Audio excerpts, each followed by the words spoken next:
Welcome to NEET Physics Tamil. Work Energy Power. Problems are solved. 20th July 2020. Presented by NEET Physics Tamil. Question number 6.24. A bullet travels at a speed of 70 meter per second speed whose mass is 0.012 kg and strikes the piece of wood whose mass is 0.4 kg and comes to rest instantly. By means of a thin wire, the block is suspended from the ceiling. How high does the block rise? And also find the heat produced. ஒரு wooden black வந்து சீலிங்ல இருந்து ஒரு தின் ஒயர்ல கட்டி தொங்க விடப்பட்டு இருக்குது. இப்போ ஒரு புல்லட் ஃபயர் ஆகி 70 மீட்டர் பர் செகண்ட்ல அதை ஃபயர்ஸ் பண்ணுது. அதோட mass 0.012 kg, that is 12 grams.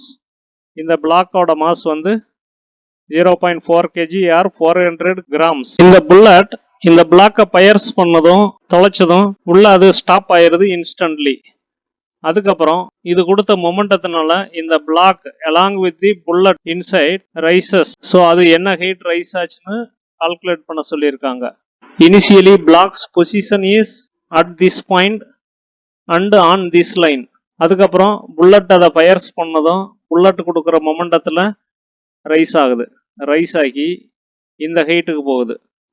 இப்போ அதே ரெஃபரன்ஸ் பாயிண்ட் இந்த ஏரோ முடியிற இடத்துல இருக்கிறத ரெஃபரன்ஸாக எடுத்தோம்னா அது எவ்வளவு இந்த லைனுக்கு ரைஸ் ஆகிருக்குதுன்னு பார்க்குற போது this much height H meter வந்து ரைஸ் ஆகிருக்குது. ஸோ புல்லட்டோட initial speed 70 metre per second. Block is at rest. அதோட speed therefore 0 meter per second. Then bullet இதை பயர்ஸ் பண்ணதும் புல்லட் பிளஸ் த உடன் பிளாக் இதோட ஸ்பீடு வந்து 2.04 மீட்டர் பர் செகண்ட். அந்த ஸ்பீடில் வந்து it is rising to the height of H meter. இங்கே புல்லட் இதை ஃபயர்ஸ் பண்ணுற போது அந்த பிளாக்குள்ள ஹீட் ஜென்ரேட் ஆகும். ஸோ அந்த ஹீட் லாஸ் வந்து will reduce the kinetic energy of the bullet. இந்த புல்லட் வந்து இந்த உடன் பிளாக்கை ஃபயர்ஸ் பண்ணுற போது there will be some heat loss. அதனால் புல்லட்டோட இனிஷியல் கைனெட்டிக் எனர்ஜி வந்து இந்த புல்லட் பிளஸ் பிளாக்கோட ஃபைனல் பொட்டன்ஷியல் எனர்ஜிக்கு ஈக்குவலாக இருக்காது. Because some heat loss occurred. So initial momentum, final momentum, initial energy, final எனர்ஜியை கால்குலேட் பண்ணுவோம். ஸோ அதுக்கு முன்னாடி bullet fires the block and stops inside while block with bullet rises upwards. Now initial speed of bullet 70 metre per second. Speed of block 0. Initial total momentum is momentum of the bullet plus momentum of the block equal to 0.012 kg for bullet into 70 meter per second plus 0 for the block equal to 0.84 kg meter per second. இது initial total momentum. Then final total momentum பார்ப்போம் after bullet hitting the block. Now speed of bullet say v meter per second. Speed of block அதே தான் v meter per second.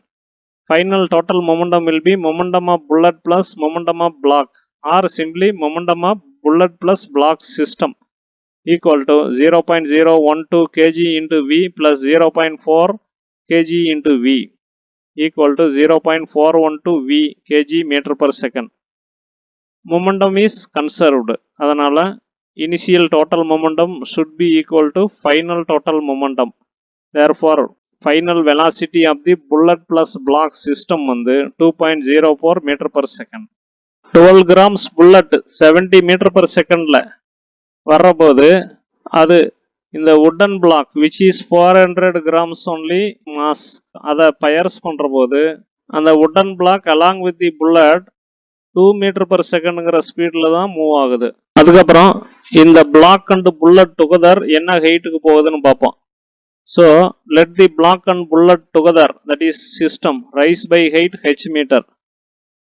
According to law of conservation of energy for the block plus bullet system potential energy at the highest point for that system equal to kinetic energy at lowest point for the system. Height h potential energy will be mass of the system, that is mass of bullet plus block into g into h, mgh. equal to kinetic energy at lowest point equal to half into mass of the system bullet plus block into v square. இந்த இடத்துல vங்கிறது just bullet வந்து பிளாக்கை buyers பண்ணதும் அந்த block கிடைக்கிற speed that is 2.04 meter per second. அதுக்கப்புறம் அதோட speed வந்து கொஞ்சம் கொஞ்சமாக குறைஞ்சு ஹைட் ஹச் ரீச் ஆனது 0 ஆயிரும். ஃபுல்லி பொட்டன்ஷியல் எனர்ஜி தான் இருக்கும். So LHS side 0.412 into 9.8 into H வந்து கால்குலேட் பண்ணணும். Equal to half into 0.412 into 2.04 square. therefore height h equal to 2.04 square divided by 2 into 9.8 equal to 0.2123 meter or 21.23 centimeter. Bullet while piercing lost some kinetic energy as heat and hence we cannot equate bullet's kinetic energy with PE of the system. Bullet வந்து உடன் பிளாக்கை buyers பண்ணுற போது அதோட kinetic எனர்ஜியில் ஒரு பகுதி வந்து ஹீட்டாக லாஸ் ஆயிடுது, இழக்க நேரிடுது. அதனால் புல்லட்டோட கைனெட்டிக் எனர்ஜியை புல்லட் ப்ளஸ் பிளாக்கோட ஃபைனல் பொட்டன்ஷியல் எனர்ஜிக்கு ஈக்குவலாக எடுத்து கால்குலேட் பண்ண முடியாது. ஸோ புல்லட்டு வந்து அந்த பிளாக்கை பயர்ஸ் பண்ணுற போது எவ்வளோ heat produced equal to initial kinetic energy of the bullet minus final KE of the system that is bullet plus block. So bullet வந்து இனிஷியலாக வர்றபோது அதோட kinetic energy before hitting the block. அதுக்கப்புறம் அது அந்த பிளாக்கை ஹிட் பண்ணி ஃபயர்ஸ் ஆகி புல்லட் வித் பிளாக் வந்து மூவ் ஆகிற போது அந்த இன்ஸ்டன்டில் இருக்கிற ஸ்பீடுக்கு நிகரான final kinetic energy that is அந்த புல்லட்டு வந்து பிளாக் அண்டு புல்லட் சிஸ்டத்துக்கு கொடுக்குற ஸ்பீடு 2.04 அதற்கான kinetic energy half m v square தான் இந்த இடத்துல எடுத்துக்கணும். ஈக்குவல் டு ஆஃப் இன்ட்டு 0.012 புல்லட்டோட mass into v square 70 square minus half into bullet plus பிளாக்கோட mass 0.412 into v square equal to 2.04 square. This is equal to 29.4 minus 0.857 equal to 28.54 joule. By work energy theorem this loss in kinetic energy of the system is equal to whatever energy lost and it is here heat lost. In this problem we can see that most of the kinetic energy of bullet lost as heat. So bullet oda initial kinetic energy 29.4 joule. அது பிளாக்கை buyers பண்ணி அதை வந்து move பண்ண வைக்கிற போது அது plus பிளாக்கோட kinetic energy 0.857 தான். More than 90% of bullet's kinetic energy is lost as heat. Question number 6.25.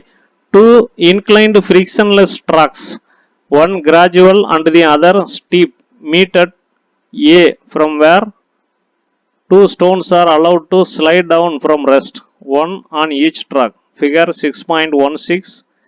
This is taken from NCERT 11th physics book. So ரெண்டு inclined frictionless track, ஒன்று வந்து gradual less slope, other one very steep high slope. So இந்த same point ஏல இருந்து ரெண்டு stone of equal mass ரெண்டு side வச்சு slide பண்ண விடுறாங்க. Will the stones reach the bottom at the same time. இந்த ஸ்டோன்ஸ் வந்து பாட்டமை ஈக்குவல் டைமில் அதாவது சேம் டைமில் ரீச் ஆகுமா? இனிஷியலி ரெண்டு ஸ்டோனும் ஒரே பொசிஷன் ஒரே ஹைட்டில் தான் இருக்குது.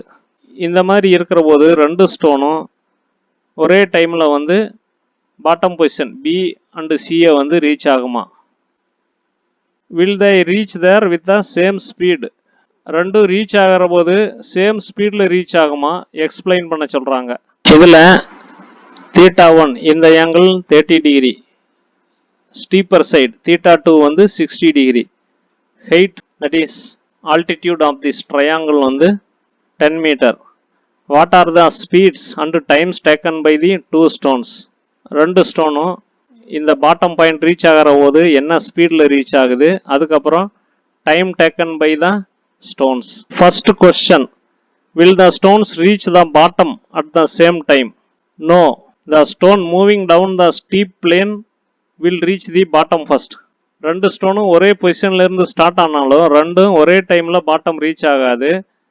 ஸ்டீப் ஸ்லோப்ல இருக்கிற ஸ்டோன் வந்து ஃபர்ஸ்ட் ரீச் ஆகும், இது வந்து செகண்டா ரீச் ஆகும். இதுக்கான எக்ஸ்பிளனேஷனை பார்ப்போம். Acceleration of the stone moving along AB gradual side பார்ப்போம். ஸோ ஏபிங்கிறது இந்த ஸ்லோப், கிராஜுவல் ஸ்லோப். ஸோ இதில் மூவ் ஆகிற ஸ்டோனுக்கான அக்சலரேஷன் என்னவா இருக்கும்?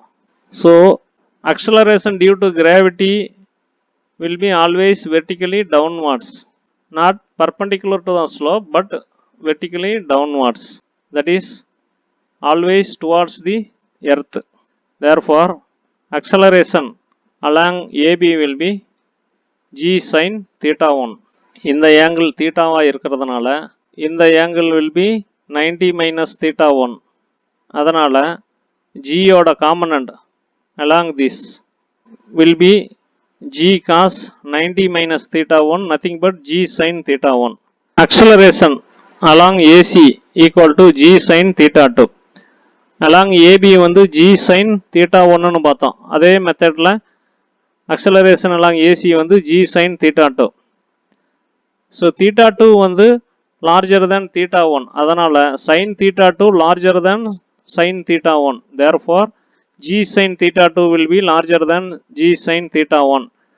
along AB therefore acceleration is less. So இது வழியா வர்ற ஸ்டோனுக்கு அக்சலரேஷன் குறைவாக இருக்கும் than along AC. இதில் வர்ற ஸ்டோனை விட இது வழியாக வர்ற ஸ்டோனோட அக்சலரேஷன் குறைவாக இருக்கும். அப்போ இந்த ஸ்டோன் வந்து will reach fast. அதனால் இது வந்து ஃபர்ஸ்ட் ரீச் ஆகும். will they reach there with the same speed? ரெண்டும் பாட்டமை வந்து ரீச் ஆகிற போது சேம் ஸ்பீடில் ரீச் ஆகுமா? Yes, the stones will reach the bottom with the same speed equal to square root of 2gh. So ரெண்டும் பாட்டமை reach ஆகிற போது சேம் ஸ்பீடில் ரீச் ஆகும், equal to square root of 2gh, that is the net height, equal to square root of 2 into 9.8 into 10 equal to square root of 196 equal to 14 meter per second. So ரெண்டு ஸ்டோனும் same ஸ்பீடில் bottom reach ஆகுது. In fact ரெண்டும் வேறு வேறு weight இருந்தாலும் ரெண்டுமே same ஸ்பீடில் தான் பாட்டம் பாயிண்ட் வந்து ரீச் ஆகும். ஸோ இங்கே ஜி எப்படி அலாங் தி ஸ்லோப் வந்து ரிசால்வ் பண்ணியிருக்கிறோம்னு பார்ப்போம். ஸோ அலாங் ஏபி பார்ப்போம். ஸோ இந்த ஸ்டோனுக்கு vertically downward, that is towards earth வந்து g is acting along this line. Then ஜியோட component parallel to this plane வந்து ஜி சைன் தீட்டா 1. எப்படின்னா இந்த லைனை ஸ்லைட்லி டவுன்வார்டு கொண்டு வந்தோம்னா this will be 90 degree with the bottom line. இது 90 டிகிரினா இது தீட்டா 1 ஏற்கனவே தெரியும். So this will become 90 minus theta 1. இது 90 மைனஸ் தீட்டா 1 ஆயிரும். அதுக்கப்புறம் ஜியோட component perpendicular to the sliding direction வந்து எங்கே வருது?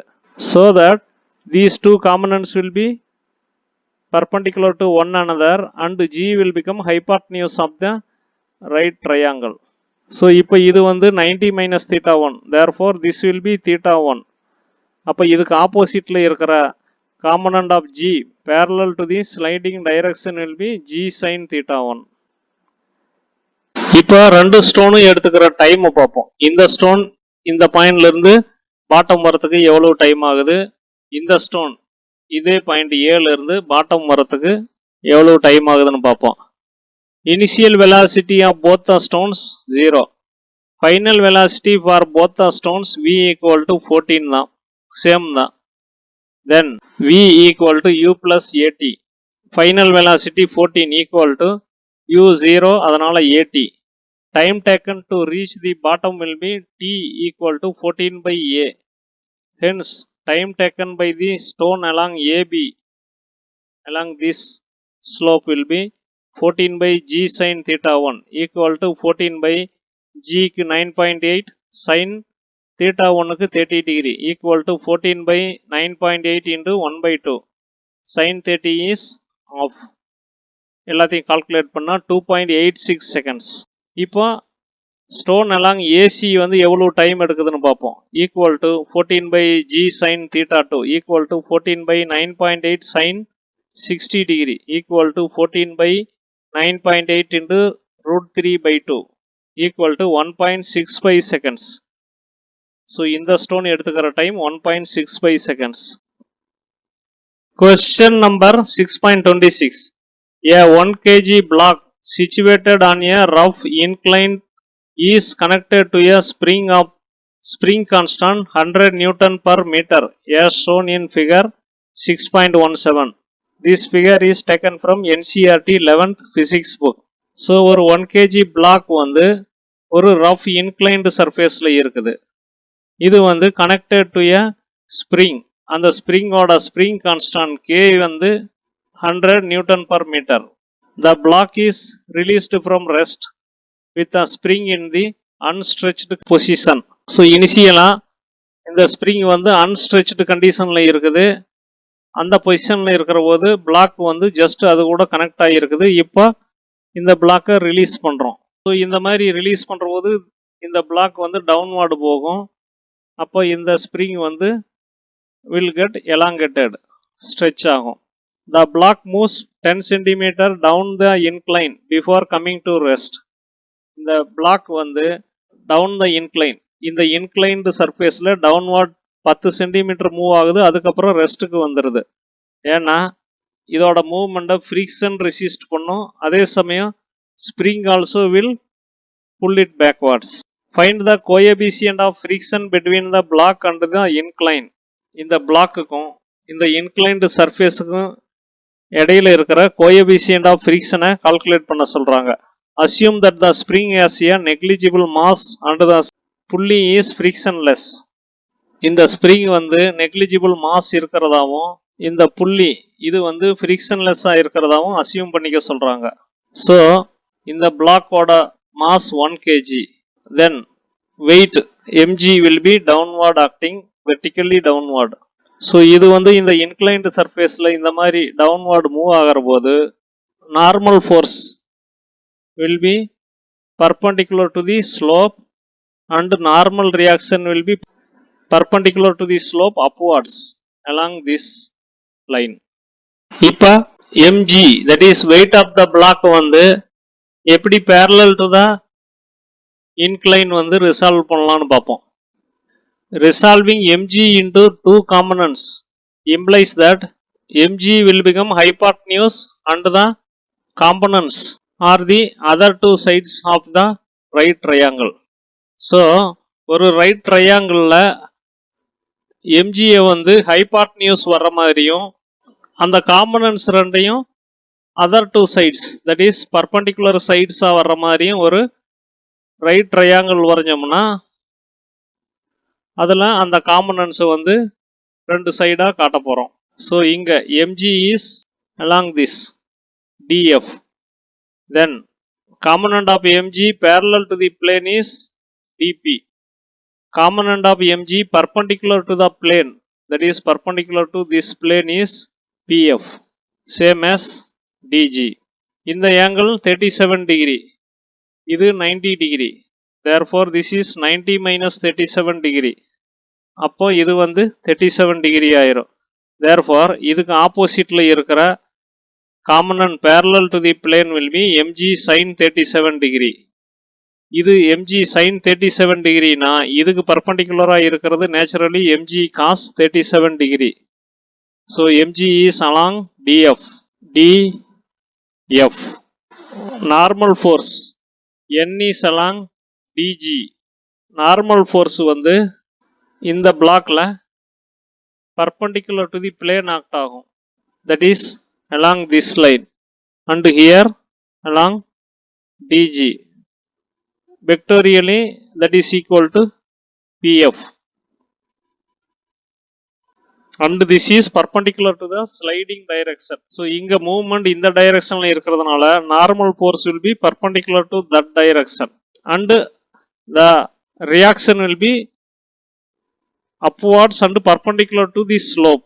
Therefore the normal force N acting along DG equal to PF will be mg cos 37 degree. இதை ஏற்கனவே பார்த்தோம்.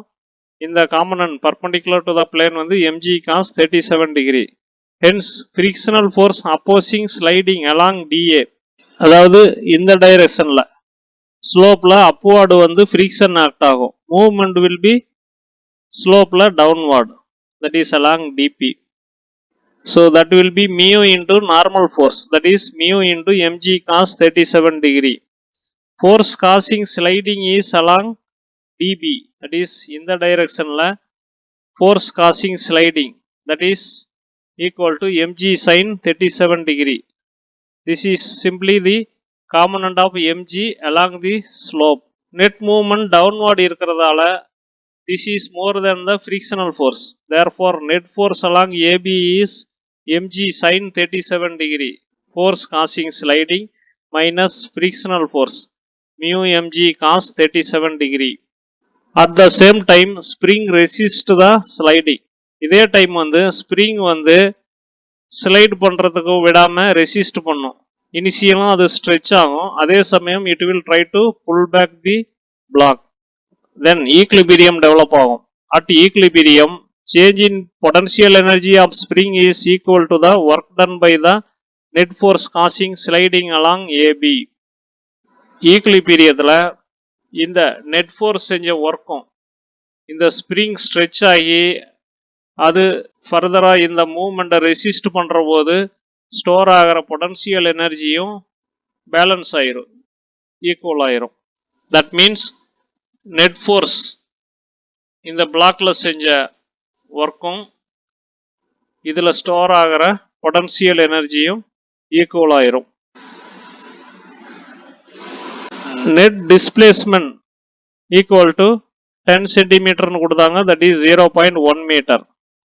Work done by net force is net force causing sliding into displacement mg sin 37 degree minus mu mg cos 37 degree into 0.1 meter equal to mg வெளியே எடுத்துட்டோம், mg into sin 37 degree minus mu cos 37 degree into 0.1.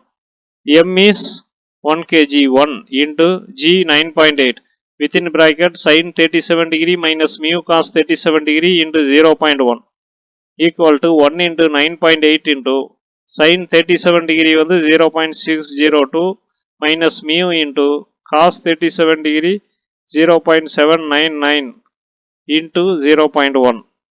இது வந்து work done by the net force causing sliding. அதுக்கப்புறம் PE of spring, potential energy of spring is half kx square equal to half into k வந்து 100 into displacement in spring will be same as the displacement of the block along the slope, that is 10 cm, that is 0.1 meter.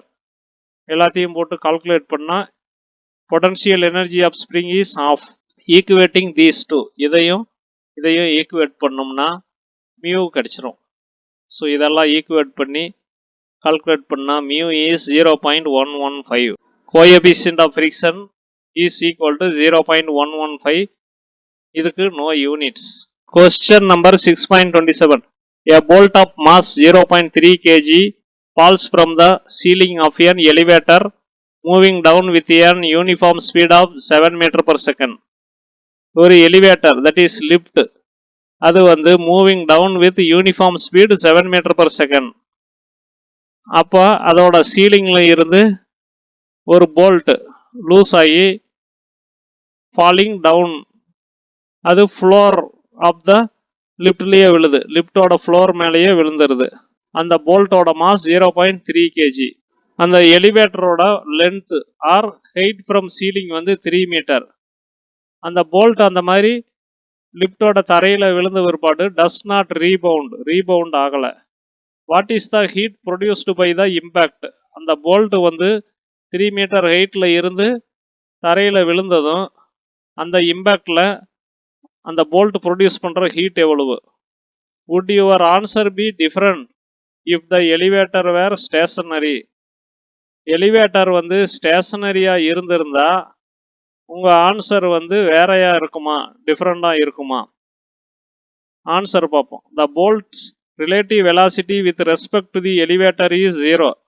Elevator என்ன ஸ்பீடில் போனாலும் எலிவேட்டருக்குள்ளே இருக்கிற ஆளுக்கு போல்ட்டோட relative velocity is 0.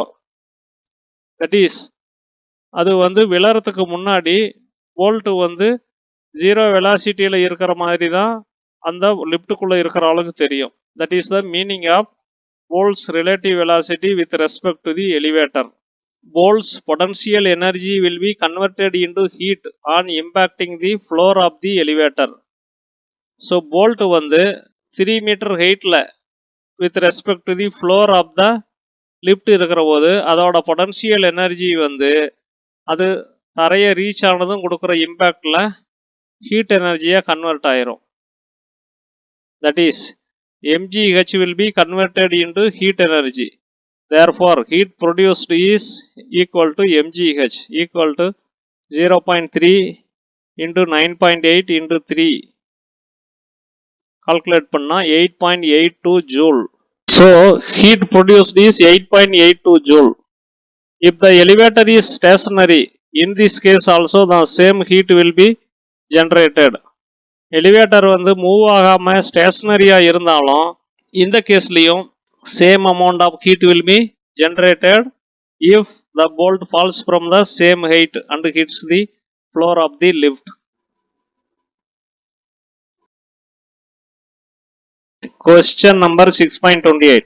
A trolley of mass 200 kg moves with a uniform speed of 36 km per hour on a frictionless track. Initial condition. ஒரு trolley வந்து ஒரு uniform speed of 36 km per hourல ஒரு ஃப்ரிக்ஷன்லெஸ் ட்ராக்ல போகுது. That is very very smooth track, no friction at all. That means அது போகிற speed மாறவே மாறாது, அதே ஸ்பீடில் போகும். அந்த ட்ராலியோட மாஸ் 200 kg. ஒரு குழந்தை அதோட மாஸ் 20 kg.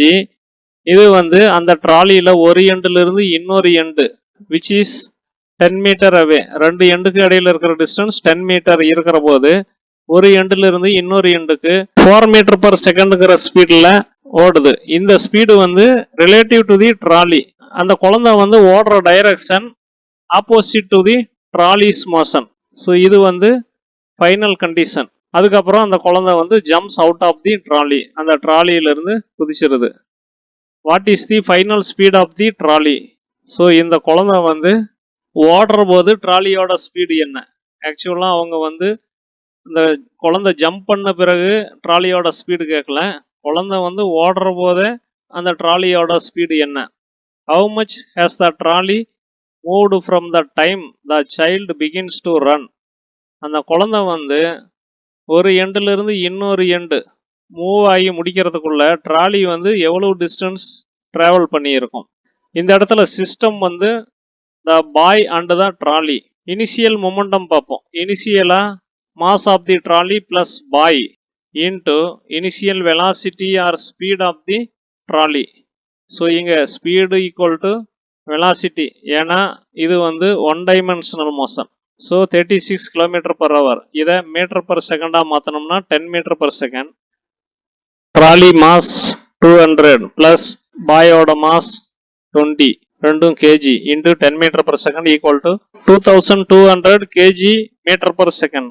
அதுக்கப்புறம் அந்த பாய் வந்து தட் இஸ் அந்த சைல்டு வந்து ட்ராலியோட ஒரு எண்டுல இருந்து ட்ராலியோட பேக் சைடுக்கு அதர் எண்டுக்கு வந்து ரன் பண்ணுது with a speed relative to the trolley equal to 4 metre per second. So இந்த இடத்துல நீங்கள் அப்சர்வ் பண்ணணும், ட்ராலியோட இனிஷியல் ஸ்பீடை KMPHல கொடுத்துருக்காங்க, இந்த சைல்டோட ஸ்பீடை வந்து மீட்டர் பர் செகண்டில் கொடுத்துருக்காங்க.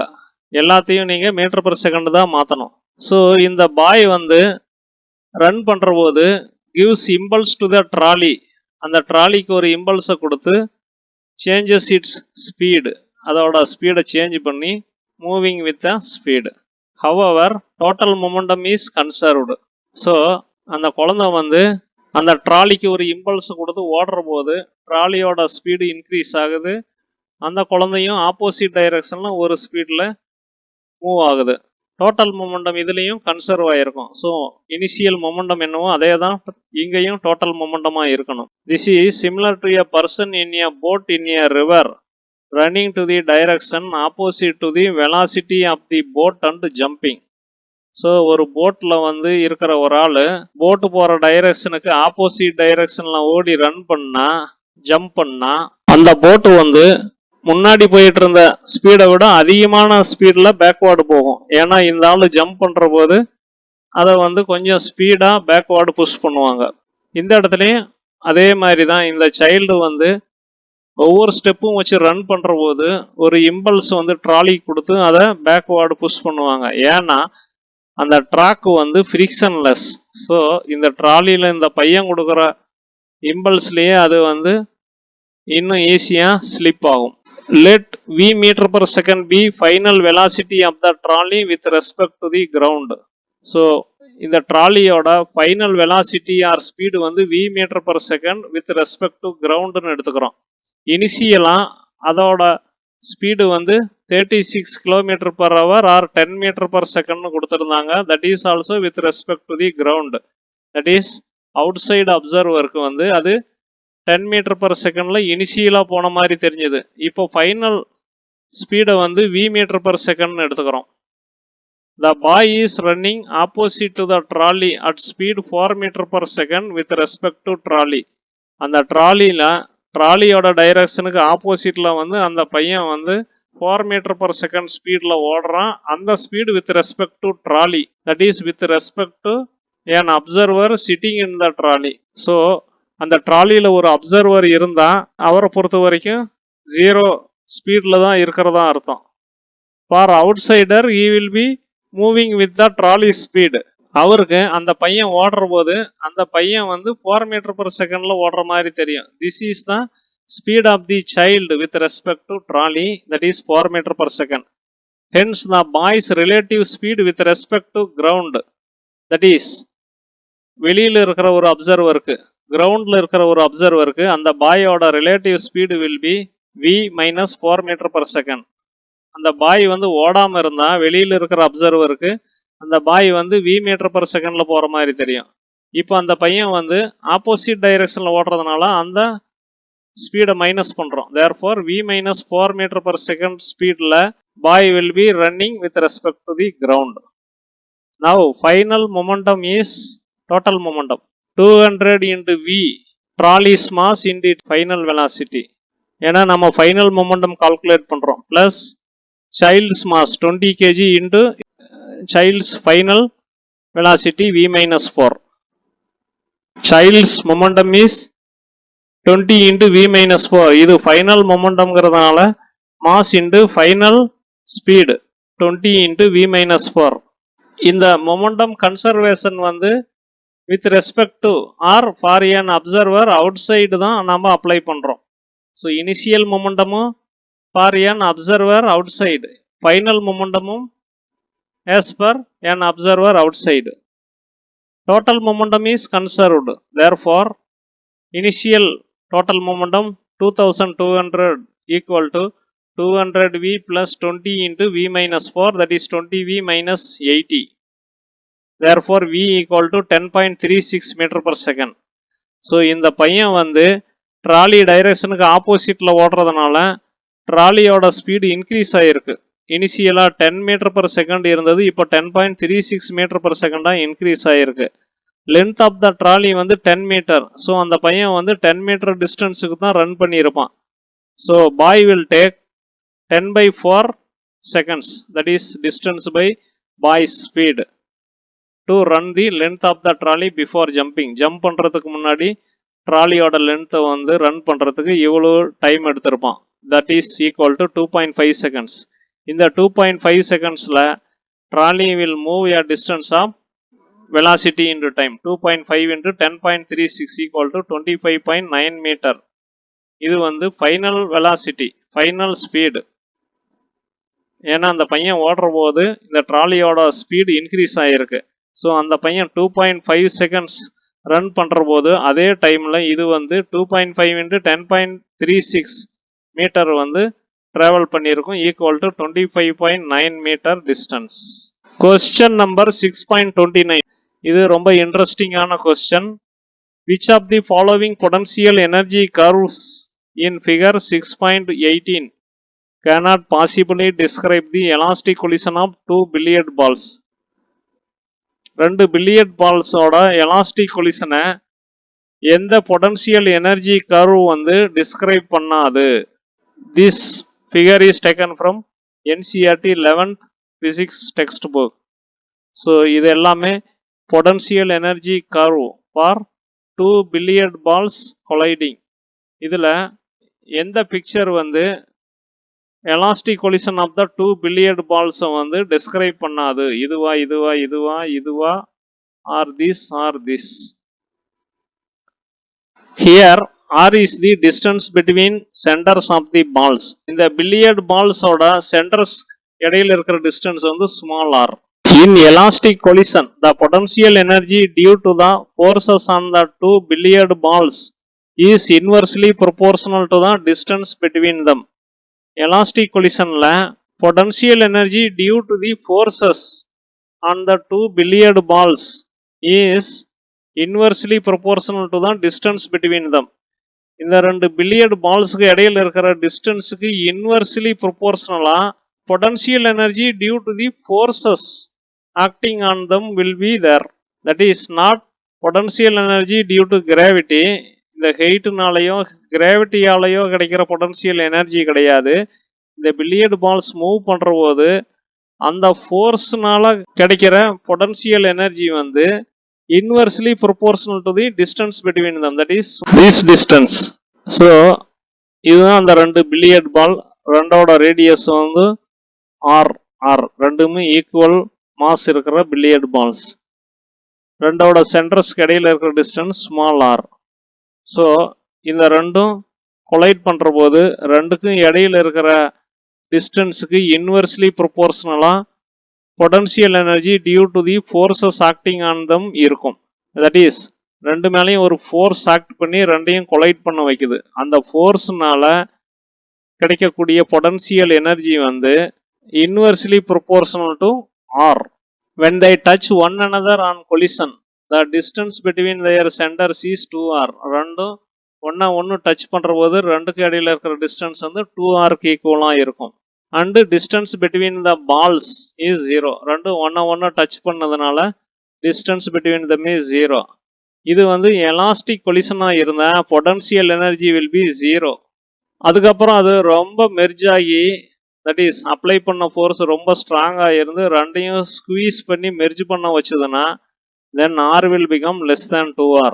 ரெண்டுக்கு இடையில் இருக்கிற டிஸ்டன்ஸ் வந்து லெஸ் தேன் 2r விட குறைஞ்சிரும். அப்பவும் PE will increase. Elastic collisionல potential energy will be inversely proportional to the distance r.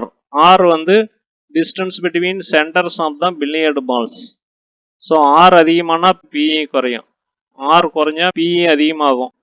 ரெண்டும் ஒன்னோட ஒன்று டச் பண்ணிட்டு இருக்கிற போது கொலைட் ஆன பிறகு ஸ்டில் த ஸ்குவீஸ் டுகெதர்னா r will decrease less than 2r. அப்பவும் பொட்டன்ஷியல் எனர்ஜி இன்க்ரீஸ் ஆகும். இங்கே மட்டும்தான் பொட்டன்ஷியல் எனர்ஜி 0வாக இருக்கும். ஸோ இனிஷியலாக ரெண்டும் டச் பண்ணாத போது distance between the r is greater than 2r. ரெண்டும் ஒன்னோட ஒன்று கொலைட் பண்ண பிறகு distance between them small r is equal to 2r. அதுக்கப்புறமா அது ஸ்குவீஸ் ஆச்சுன்னா then small r distance between their centres will be less than 2r. Potential energy increase ஆகும். But ரெண்டும் ஜஸ்ட் ஒன்று டச் பண்ணுற போது potential energy 0.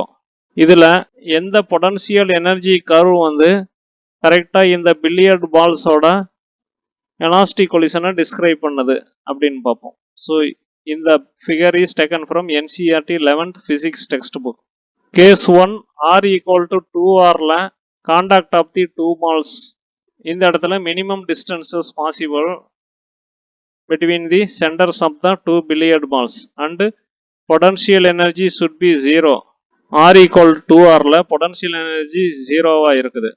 r less than 2r வர்ற போதும் it should increase, but ஒரு constant வேல்யூவில் இருக்குது. So this is not correctly describing the elastic collision.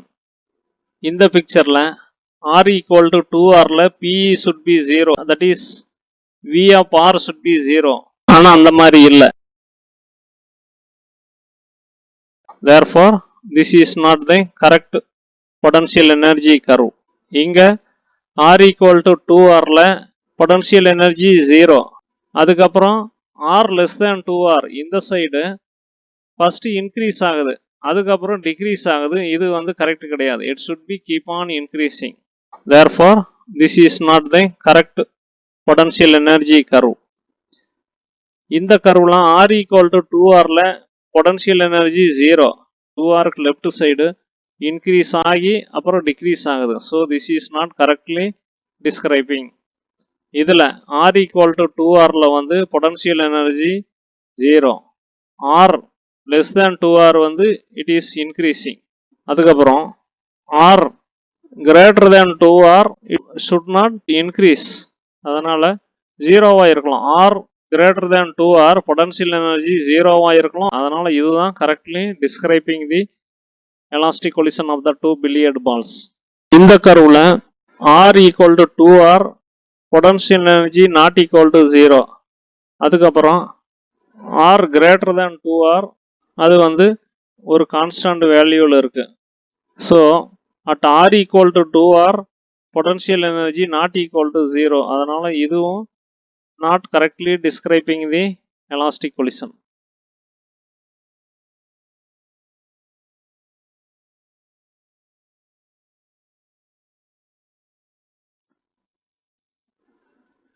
Question number 6.30. Consider the decay of a free neutron at rest. Neutron decaying into a proton plus electron. So இந்த decay process வந்து ஒரு graph காமிச்சிருக்காங்க. This picture is taken from NCERT 11th physics textbook. Show that the two body decay of this type must necessarily give an electron of fixed energy. So இந்த two body decay necessarily should give electron of a fixed energy. So இந்த decay processல இது கொடுக்குற electron வந்து ஒரு fixed எனர்ஜியில தான் இருக்கணும்னு காட்ட சொல்றாங்க. And therefore cannot account for the observed continuous energy distribution in the beta decay of a neutron or a nucleus. அதனால இந்த எலக்ட்ரான் வந்து ஃபிக்ஸ்டு எனர்ஜியில இருக்கிறதுனால continuous energy distribution in the beta decay வந்து cannot be explained, அது explain பண்ண முடியாதுன்னு காட்ட சொல்றாங்க. பீட்டா ரேன்னு சொல்றது nothing but electrons. So X ஆக்சிஸ்ல kinetic energy of the beta particles emitted. So beta particles இதில் எமிட் ஆகும். நியூட்ரான் டிகேயில் பீட்டா பார்ட்டிகிள்ஸ் எமிட் ஆகிற போது அதோட energy shown along the x axis. Then y axis la number of particles per unit energy interval. So the graph is shown here, enlarged view. X axis is kinetic energy of beta particle emitted and y axis number of particles per unit energy interval. So in the picture la வந்து beta particles வந்து emitted with varying kinetic energy ன்னு சொல்லியிருக்காங்க. Neutron வந்து proton plus electron கொடுக்குற போது neutron மாஸுக்கும் proton plus electron மாஸுக்கும் some difference இருக்கும். அந்த டிஃபரன்ஸ் வந்து ஐன்ஸ்டீனோட மாஸ் எனர்ஜி ரிலேஷன்ஷிப் படி எனர்ஜியா ரிலீஸ் ஆகும். அந்த எனர்ஜி வந்து கன்வெர்ட் ஆகணும். இந்த டிஃபரன்ஸ் இன் மாஸ் வந்து ஃபிக்ஸ்டுங்கிறதுனால energy of the electrons also fixed.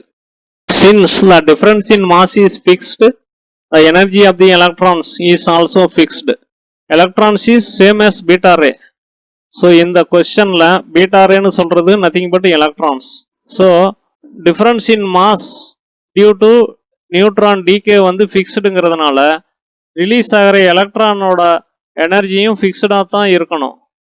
ஏன்னா electron is nothing but beta ray. ஆனால் ஆக்சுவலாக வந்து பீட்டா ரேயோட எனர்ஜி வந்து continuously distributed, that is continuously varying. So kinetic energy of the beta particles are energy of the beta particles are the electrons emitted வந்து not fixed but varying. Some small fraction of beta rays with low kinetic energy, and it is along the x-axis. Some beta rays are with high kinetic energy. இதுவும் ஒரு small number of beta rays தான். Maximum beta rays are at this level. ஒரு intermediate energy levelல maximum beta ray particles இருக்குது. இதை explain பண்றதுக்கு long back scientist W Pauli வந்து ஒரு argument advance பண்ணாரு. நிறைய ஆர்கியூமெண்ட்ஸ் அட்வான்ஸ் பண்ணாரு. அதுல ஒன்று ஒரு தேர்ட் பார்ட்டிக்கிளோட ப்ரெசன்ஸ் இருக்கணும் அப்படின்னு சொல்லி அவரு அப்பவே வந்து ப்ரிடிக்ட் பண்ணியிருந்தாரு. அந்த பார்ட்டிக்கிள் நியூட்ரினோங்கிறது வந்து லேட்டர் ஃபவுண்ட் அவுட். அந்த நியூட்ரினோ வந்து having intrinsic spin of electron, proton and neutron மாதிரியே இன்ட்ரின்சிக் ஸ்பின் ஆஃபோட இருக்குது. அதோட சார்ஜ் வந்து நியூட்ரல், சார்ஜ்லெஸ். ஆல்சோ அது வந்து massless or extremely small mass, எலக்ட்ரானோட ஸ்மால் மாஸ். ஸோ எலிமெண்ட்ரி பார்ட்டிக்கிளில் எலக்ட்ரானு தான் வந்து லோயஸ்ட் மாஸ்ன்னு நாம் பார்த்துக்கிட்டு இருந்தோம். ஆனால் அதை விட குறைவான மாஸில் இன்னொரு பார்ட்டிக்கிள் நியூட்ரினோ இருக்குது. And this neutrino interacts very weekly with matter. இது வந்து மேட்டர் கூட ரொம்ப ரொம்ப வீக்லி தான் இன்ட்ராக்ட் பண்ணுது. தட் இஸ் பலகீனமாக இன்ட்ராக்ட் பண்ணுது. Therefore the correct decay process of neutron is neutron giving proton plus electron plus neutrino. So நியூட்ரானோட கரெக்ட் டிகே ப்ராசஸ் வந்து neutron giving proton plus electron plus neutrino. Two scientists shared Nobel Prize in Physics in the year 2015 for their experimental discovery of neutrino oscillations, which demonstrates that neutrinos have mass.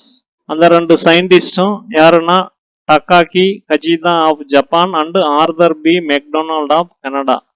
இந்த ரெண்டு சயின்டிஸ்டுங்களும் தான் neutrinos வந்து mass இருக்கிற elementary பார்ட்டிக்கல்னு discover பண்ணாங்க by the discovery of neutrino oscillations. Thanks for வாட்சிங். Please subscribe and get more videos to crack the NEET examination. So இந்த என்சிஆர்டி கொஸ்டின்ஸை சால்வ் பண்ண பழகிட்டீங்கன்னாவே உங்களுக்கு 50% ஃபிசிக்ஸ் கொஸ்டினை டேக்கிள் பண்ணுறதுக்கான எபிலிட்டி வந்துடும். தேங்க்யூ.